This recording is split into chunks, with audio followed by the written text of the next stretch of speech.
La voie de l'espérance. Cours de Bible. Les sentiers de la foi, leçon 25. Le jour du repos. Dans une leçon précédente, nous avons vu que la loi de Dieu embrassait tous les devoirs qui s'imposent à l'homme. Les 4 premiers commandements parlent de ses devoirs envers Dieu, et les 6 derniers de ses devoirs envers son semblable. Nous savons également que cette loi est parfaite et éternelle. Or, l'un des 10 commandements parle du jour du repos. C'est le 4e. Il n'institue pas le jour du repos, mais en ordonne l'observation fidèle. C'est ce grand sujet que cette leçon est consacrée. L'institution du jour du repos.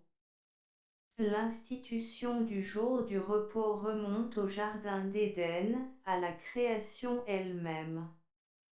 Dès son apparition, elle porte toutes les marques de sa divine origine. Elle fait partie de l'œuvre créatrice de Dieu dont elle constitue en quelque sorte la conclusion, le point final. Dieu acheva au 7e jour son œuvre qu'il avait faite, et il se repose au 7e jour de toute son œuvre qu'il avait faite. Dieu bénit le 7e jour, et il le sanctifia, parce qu'en ce jour il se repose de toute son œuvre qu'il avait créée en la faisant. Genèse 2, 2, 3. Dieu bénit le jour du repos et le sanctifia, c'est-à-dire qu'il le mit à part pour un usage saint. Ce jour doit être distingué des autres jours, il doit être consacré à Dieu, aux choses spirituelles. Dieu y appose sa signature comme le signe que la création est achevée, qu'elle est parfaite. L'institution du jour du repos devra toujours être considérée en rapport avec la création. Et à quel moment Dieu institua-t-il le jour du repos? Quadruple but du jour du repos. Le but du jour du repos est quadruple. Commémorer l'œuvre de la création. Moins par cette institution, Dieu laissait à l'homme la mémoire de ses prodiges. Psaume 111, 4. Le jour du repos devait constamment lui rappeler les origines du monde et, les rappelant, établir un lien ininterrompu entre les créatures et le Créateur. Offrir du repos à l'homme. Le mot sabbat vient du terme hébraïque sabbat ou shabbat qui veut dire repos, cessation de travail, se reposer. Le commandement écrit s'exprime ainsi, mais le 7e jour est le jour du repos de l'Éternel, ton Dieu, tu ne feras aucun ouvrage, ni toi, ni ton fils, ni ta fille, ni ton serviteur, ni ta servante, ni ton bétail, ni étranger qui est dans tes portes. Il ne faut travailler en ce jour-là sous aucun prétexte. Exode 20, 10, 34, 21, 35, 2. Donner à l'homme une occasion de rendre à Dieu un culte sincère. En consacrant Dieu d'une manière toute particulière la 7e partie de son temps, l'homme devait être préservé de l'idolâtrie et du polythéisme, ces 2 erreurs si communes dans l'Antiquité. Il trouvait dans cette institution une occasion unique de s'élever spirituellement et de se préparer à une vie meilleure, la vie éternelle. Être un signe de sanctification. Le sabbat devenait ainsi entre Dieu et l'homme un véritable signe. Vous ne manquerez pas d'observer mes sabbats, car ce sera entre moi et vous, et parmi vos descendants, un signe auquel on connaîtra que je suis l'Éternel qui vous sanctifie. Ce sera entre moi et les enfants d'Israël un signe qui devra durer à perpétuité. Exode 31, 13, 17, voir aussi Ézéchiel 20, 12, 20. 2. Quel était le but de cette institution? Une institution éternelle. L'institution du jour du repos porte le caractère de l'éternité. Elle n'est pas, comme les institutions humaines, frappée de faiblesse dès son apparition, elle n'a pas non plus besoin de l'appui des hommes pour subsister. Elle ne dépend que de Dieu, de là sa stabilité et son invulnérabilité. Avant même d'arriver à la solennelle proclamation de la loi au mont Sinaï, nous nous trouvons déjà en présence de 4 preuves formelles de l'éternité de l'institution du sabbat. L'époque, donnée en Éden avant la chute de l'homme et antérieurement à toute autre révélation, le sabbat est d'une obligation perpétuelle. L'institution sabbatique ne peut être confondue avec les lois cérémonielles données aux Israélites. Celles-ci ont une valeur typique, sont essentiellement temporaires et n'existent qu'à cause de la chute originelle tandis que l'institution sabbatique a une valeur absolue et, comme loi dont elle fait partie, elle est parfaite et éternelle. Le but, commémorant l'œuvre de la création, le sabbat subsiste aussi longtemps que la création elle-même. Le ciel et la terre passeront, mais mes paroles ne passeront point. Matthieu 24, 35. La bénédiction de Dieu, ce que Dieu a béni et sanctifié, c'est-à-dire mis à part, reste béni et sanctifié, car jamais Dieu n'a transféré sa bénédiction du 7e jour sur le premier. La destination, donnée à Adam, le représentant de l'humanité, il est destiné à tous les hommes de tous les âges. Jésus le dit lui-même, le sabbat a été fait pour l'homme, et non l'homme pour le sabbat. Marc 2, 27. En parlant de l'homme, le Christ entend bien le genre humain tout entier et non seulement les Juifs. 3. Quelle preuve peut-on donner de son éternité? De la création au Sinaï. Dieu a protégé l'institution sabbatique travers les âges bien que l'humanité se fût rapidement écartée de la volonté divine. Il y eut toujours sur la terre des hommes observant fidèlement les ordonnances du Créateur. On peut même affirmer que le 7e jour a été célébré d'une façon ininterrompue de la création au déluge et du déluge au Sinaï. Les preuves sont formelles. Il y a d'abord une constatation qui s'impose, la notion de la semaine est universellement connue dans Lent Inquité. Ainsi Hésiode, Philon, Porphyre et Joseph sont catégoriques sur ce point, les astrologues et les prêtres de l'Égypte, de l'Assyrie, de l'Arabie, de l'Inde et de la Chine ne sont pas moins affirmatifs. Les Saintes Écritures apportent un témoignage similaire. Ainsi Noé connaissait la division du temps en semaines, Genèse 7, 4, 8, octobre 2012, ce qui permet d'affirmer qu'il observait le sabbat. Les hommes de cette époque vivaient très longtemps. Lémec, le père de Noé, avait déjà 56 ans au moment où Adam mourut. Sem, fils de Noé, avait 93 ans au moment de la mort de Lémec, et Sem connut Abraham et même lui survécut de 35 ans. On ne peut donc être étonné que les instructions d'Adam sur le repos du septième jour et sur la division du temps en semaines aient pu se transmettre directement, sans être altérées, à Abraham dont Dieu dit « Abraham a obéi à ma voix et il a observé mes ordres, mes commandements, mes statuts et mes lois ». Genèse 26, 5. Abraham ayant transmis sa foi aux membres de sa famille, la notion de la semaine et l'observation du sabbat se sont maintenues au sein de sa postérité.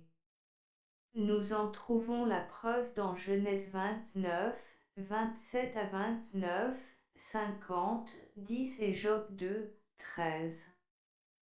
Bien que les descendants d'Abraham, d'Isaac et de Jacob, asservis en Égypte par un pharaon qui ne connaissait pas Joseph, eussent éprouvé de grandes difficultés dans l'observation du sabbat, Exode 1, 13, 14, 5, 5, ils conservèrent néanmoins la notion de la semaine, Exode 7, 25, 12, 15, 19, 13, 6, et, dès leur entrée dans le désert, reprirent l'observation du sabbat, chose qui leur parut toute naturelle, voir Exode 16, 23.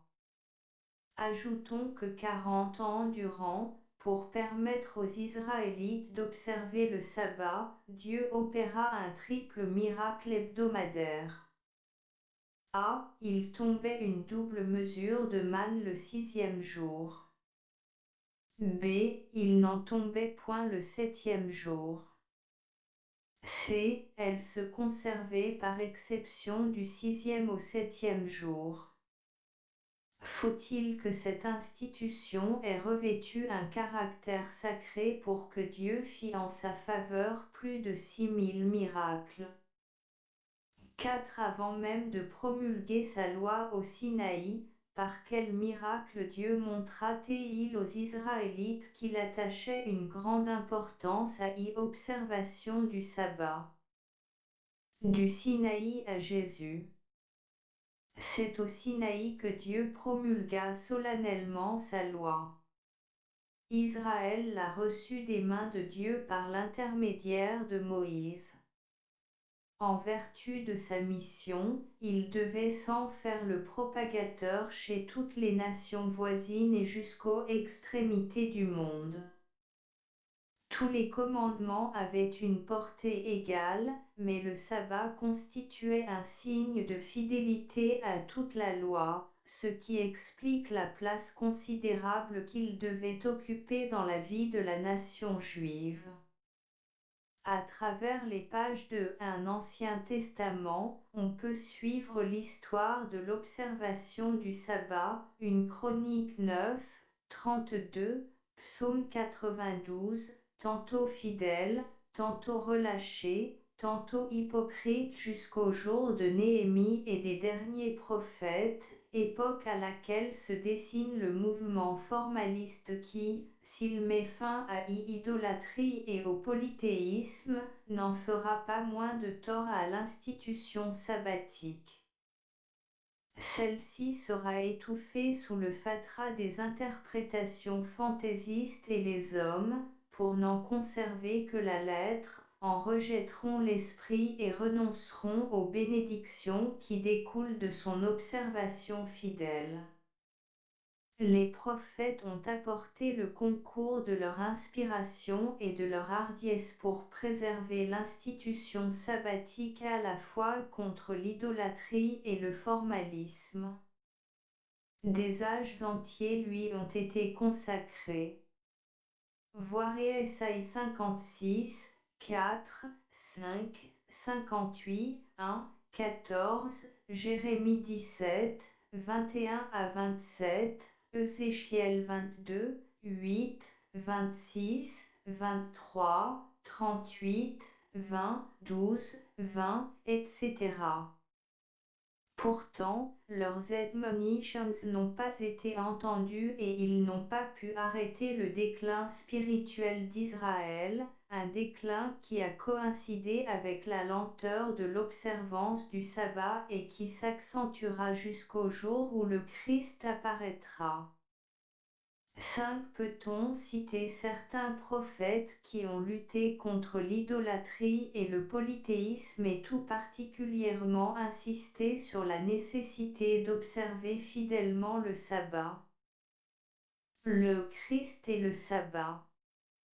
Le Christ a exalté la loi, il l'a spiritualisée, déchargée de l'amas des traditions humaines dont les Juifs l'avaient chargée.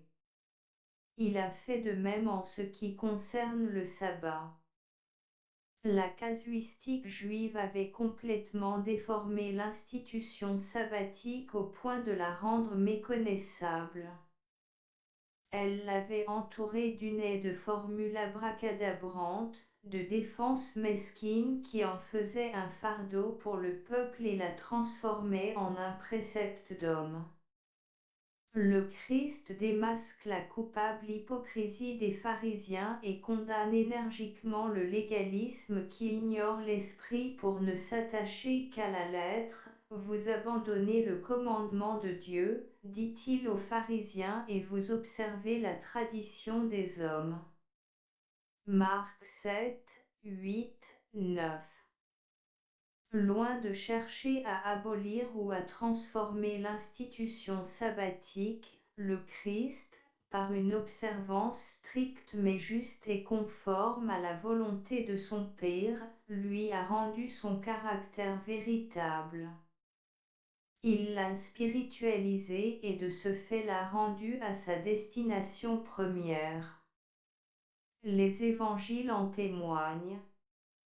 Lire entre autres Luc 4, 16 à 31, Jean 7, 23, 24, septembre 2016, Marc 2, 23-28.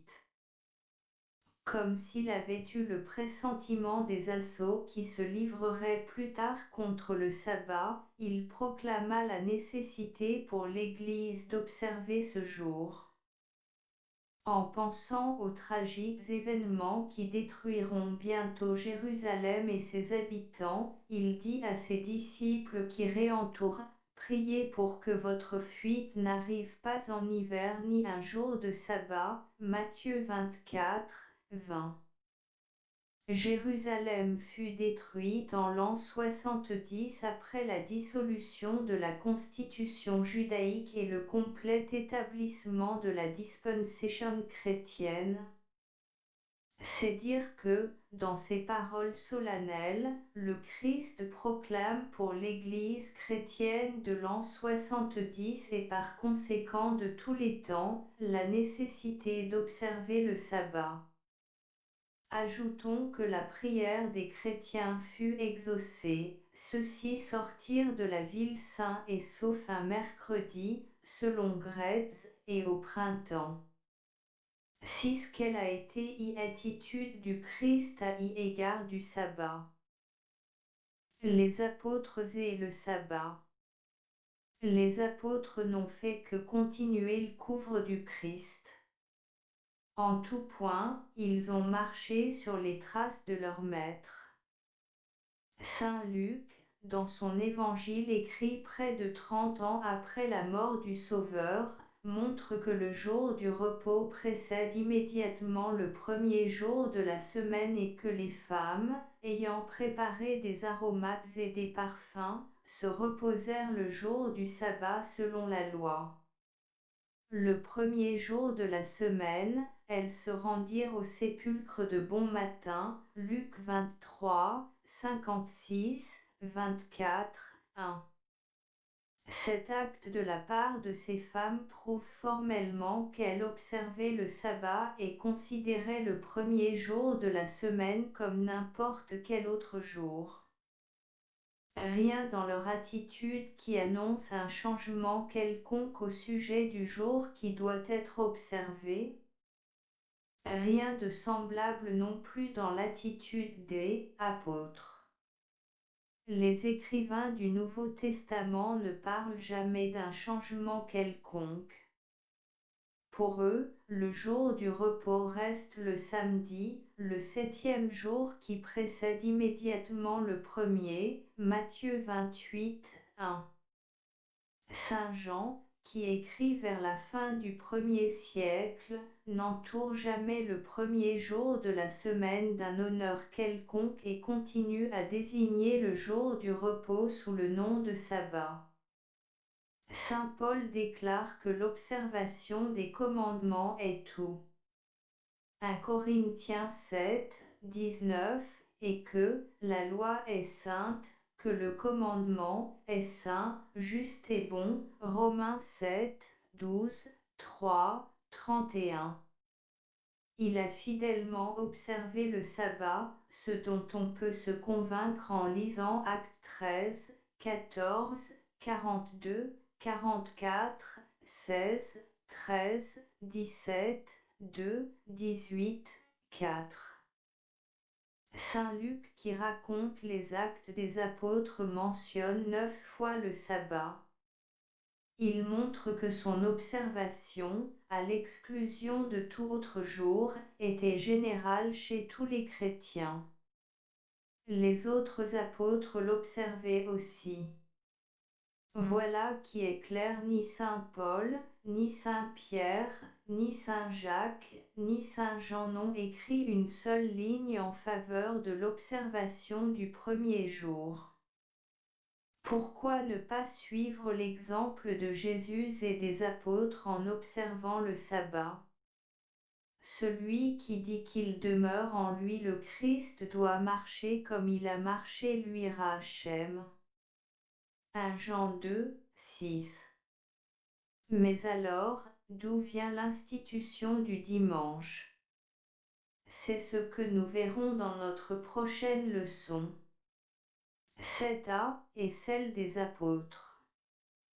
7b, quelle doit être notre attitude?